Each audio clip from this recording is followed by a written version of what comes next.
Ben kazanmayacağım da kim kazanacak? Ben.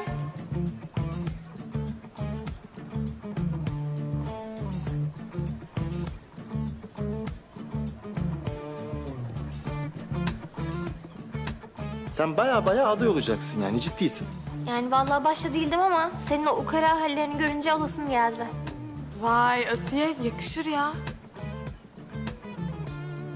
Hem de ne yakışır. Canım kuzenim. Valla ben şahsen bir erkeğe oy vereceğimi tabii ki Asiye'ye veririm. Harika. Şaşırtıyorsun ha beni. Böyle devam. He. He. İyi. Madem öyle, iyi olan kazansın.